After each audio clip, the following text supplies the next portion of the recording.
ಮಧ್ಯರಾತ್ರಿಯಿಂದ ಸಾರಿಗೆ ದರವನ್ನು ಏರಿಕೆ ಮಾಡಿರ್ತಕ್ಕಂಥದ್ದೇನಿದೆ, ಇದು ಇವತ್ತಿನ ಒಂದು ಪ್ರಕರಣ ಆದರೂ ಈ ಸರ್ಕಾರ ಚುನಾವಣೆ ಪೂರ್ವದಲ್ಲಿ ರಾಜ್ಯದ ಈಗಿನ ಮುಖ್ಯಮಂತ್ರಿಗಳು ಮತ್ತು ಕಾಂಗ್ರೆಸ್ ಪಕ್ಷದ ಅಧ್ಯಕ್ಷರು ಇಬ್ಬರು ಒಂದು ಸಹಿಯನ್ನು ಒಳಗೊಂಡಂಥ ಗ್ಯಾರಂಟಿ ಪತ್ರ ಅಂತ ಹೇಳಿ ಪ್ರತಿ ಮನೆಗೆ ಹಂಚಿಸಿ ಮತ ಪಡೆದಿರ್ತಕ್ಕಂಥದ್ದು ಈ ಒಂದು ಕಾಂಗ್ರೆಸ್ನ ನಡವಳಿಕೆ ನಮ್ಮ ಮುಂದೆ ಏನಿದೆ.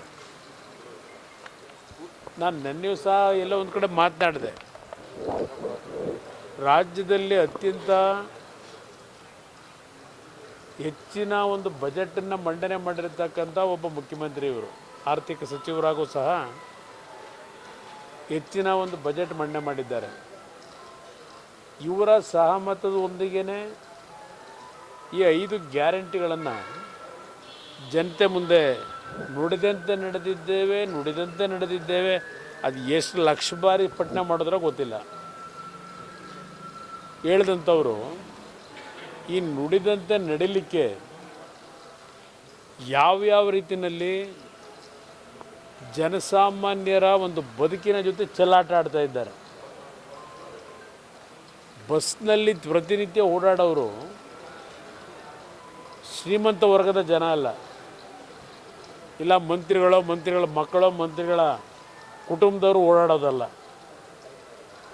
ಬಸ್ಗಳಲ್ಲಿ ಪ್ರತಿನಿತ್ಯ ಪ್ರಯಾಣ ಮಾಡೋರು ಕೂಲಿ ಕಾರ್ಮಿಕರು, ರೈತರು, ಶ್ರಮಜೀವಿಗಳು ಇವತ್ತು ಬಸ್ನಲ್ಲಿ ಪ್ರಯಾಣ ಮಾಡ್ತಾರೆ.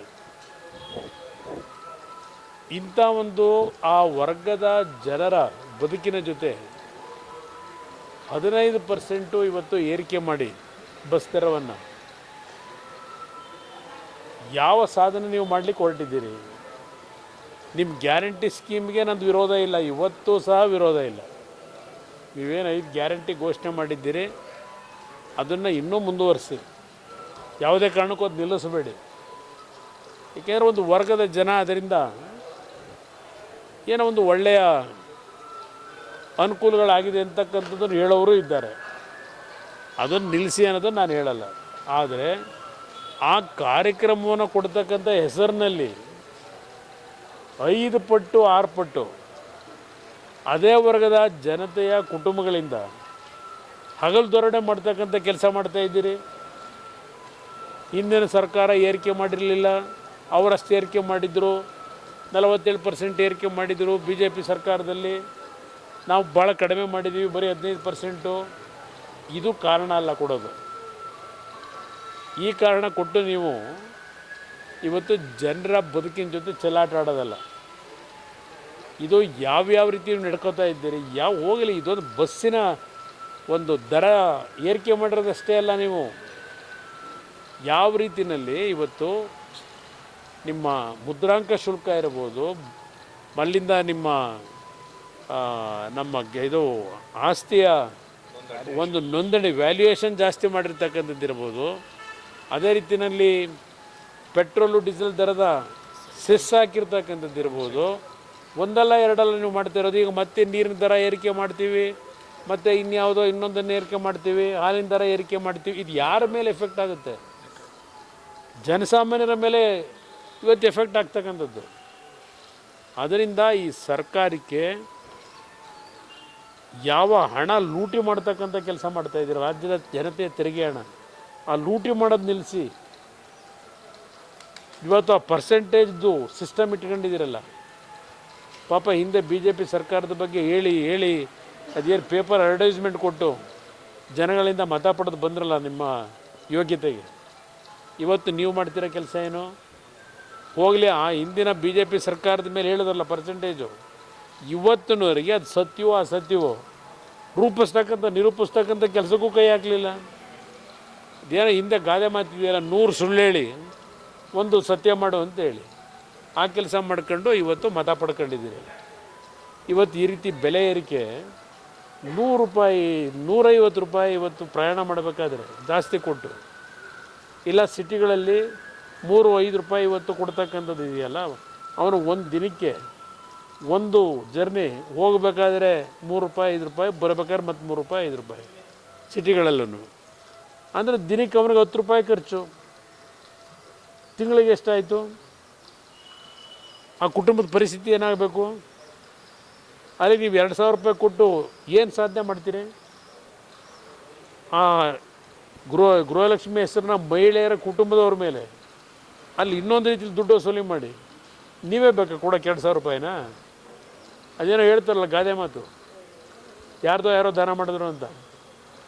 ಆ ಕೆಲಸ ನೀವು ಮಾಡ್ಕೊಂಡು ಕೂತಿದ್ದೀರಪ್ಪ. ಅವ್ರ ದುಡ್ಡು ತೆಗೆದು ಕಿತ್ಕೊಂಡು ಅವ್ರಿಗೆ ಕೊಡೋದು ಏನು ದೊಡ್ಡ ಸಾಧನೆ ನಿಮ್ಮದು ನುಡಿದಂತೆ ನಡೆದಿದ್ದೀರಿ?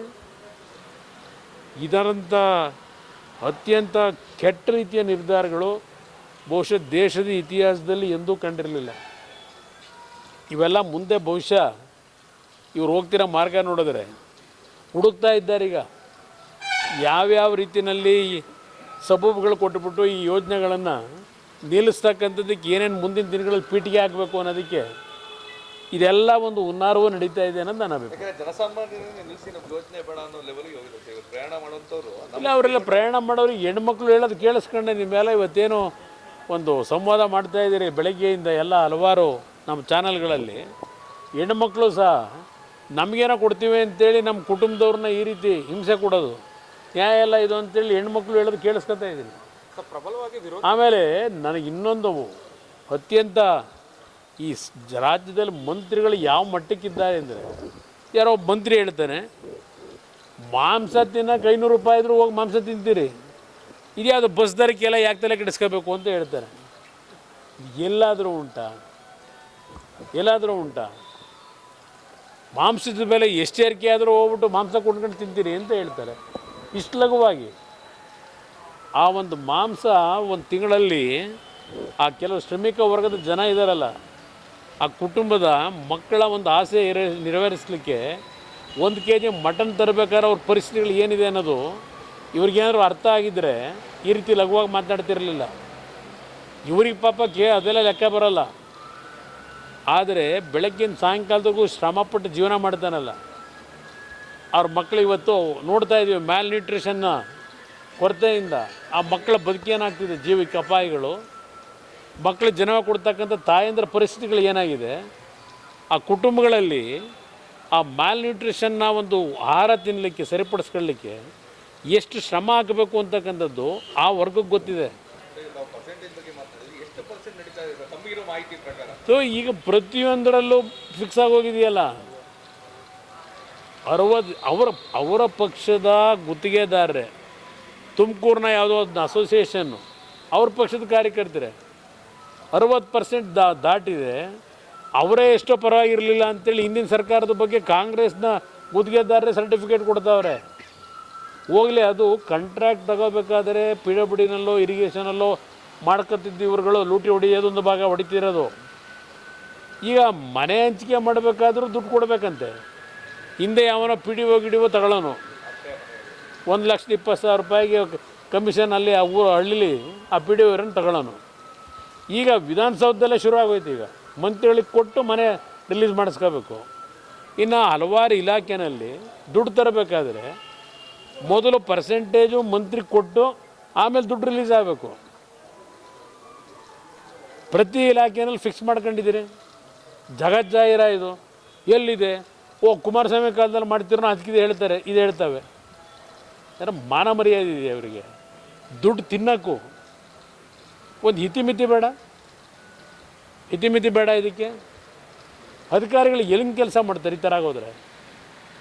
ಯಾತಕ್ಕೆ ಆತ್ಮಹತ್ಯೆಗಳು ನಡೀತವೆ? ರೈತರ ಆತ್ಮಹತ್ಯೆ ನೋಡ್ತಾ ಇದ್ದೋ. ಇವತ್ತು ಪ್ರತಿನಿತ್ಯ ಸರ್ಕಾರಿ ನೌಕರರು ಆತ್ಮಹತ್ಯೆ, ಕಾಂಟ್ರಾಕ್ಟ್ರುಗಳು ಆತ್ಮಹತ್ಯೆ. ಈ ಪರಿಸ್ಥಿತಿ ತಂದಿಟ್ಕೊಂಡಿದ್ದೀರಿ. ಒಂದು ಅಡ್ಮಿನಿಸ್ಟ್ರೇಷನ್ ಇದೆಯಾ ರಾಜ್ಯದಲ್ಲಿ? ಸತ್ಯಮೇವ ಜಯತೆ. ಅಯ್ಯೋ ರಾಮ, ಏನು ಸತ್ಯಮೇವ ಜಯತೆ ಸಿದ್ದರಾಮಯ್ಯನವರೇ? ಹೊರಗಡೆ ನೀವು ಹೇಳೋದಕ್ಕೂ ನಿಮ್ಮ ಆತ್ಮಕ್ಕೆ ಒಂದು ಉತ್ತರ ಕೊಟ್ಕೊಳ್ಳಿ. ನೀವು ಯಾವ ಸತ್ಯಮೇವ ಜಯತೆ ಅಂತ ಹೇಳ್ಕೊಂಡು ಅಡ್ವರ್ಟೈಸ್ಮೆಂಟಲ್ಲೂ ಏನು ಪಾಪ ಹಾಕ್ತೀರಿ. ನಿಜಕ್ಕೂ ಆ ಸತ್ಯಮೇವ ಜಯತೆ ಉಳಿಸಿದ್ದೀರಾ. ನಿಮ್ಮ ಪಟಾಲಂಗಳು ಬೆಂಗಳೂರು ಹಲವಾರು ಪ್ರಮುಖ ನಗರಗಳಲ್ಲಿ ಯಾವ್ಯಾವ ರೀತಿ ಲೂಟಿ ಮಾಡ್ಕೊಂಡು ಹೊರಟಿದ್ದಾರೆ. ಬೇಕಾ ವಿಷಯಗಳು ಎಷ್ಟು ಬೇಕು? ಇದೆಲ್ಲ ನೋಡಿ ಬೇಸತ್ತು ಬಿಟ್ಟುಬಿಟ್ಟಿದ್ದೀವಿ.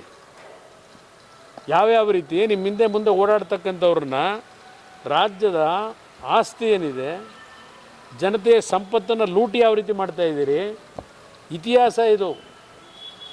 ಇದನ್ನು ನೀವು ಕದ್ದು ಮುಚ್ಚು ಮಾಡ್ಕೊಳ್ಳೋಕ್ಕಾಗಲ್ಲ. ಮುಂದೆ ಇದಕ್ಕೆಲ್ಲ ಬೆಲೆ ತೆರಬೇಕಾಗ್ತದೆ. ಪ್ರಬಲ ವಿರೋಧ ಪಕ್ಷವಾಗಿ ಬಿಜೆಪಿ ಸರಿಯಾಗಿ ಕೆಲಸ ಮಾಡ್ತಾ ಇಲ್ಲ ಸರ್. ಯಾಕಂದ್ರೆ ಅವರ ಪಕ್ಷದ ಒಳಗೆ ನಾನು ಅದಕ್ಕೆಲ್ಲ ವಿರೋಧ ಪಕ್ಷ ಆಡಳಿತ ಪಕ್ಷದ ಸರ್ಟಿಫಿಕೇಟ್ ನಾನಲ್ಲ ಕೊಡೋನು, ಜನ ಕೊಡ್ತಾರೆ ಸರ್. ಈಗ ನಿಮ್ಮ ಪಕ್ಷದಲ್ಲಿ ಯಾರು ಶಾಸಕರ ಖರೀದಿ ಮಾಡೋದಕ್ಕೆ ಪ್ರಯತ್ನ ನಡೀತಿದೆ ಸರ್? ಎಲ್ಲ ನಡೀತಿರ್ತದೆ, ಅದೇನು ಆಗಲ್ಲ. ಬನ್ನಿ ಹೇಳಿದ್ದೀನಲ್ಲ, ನನ್ನೆಲ್ಲ ಕ್ಲಿಯರಾಗಿ ಹೇಳಿದ್ದೀನಿ.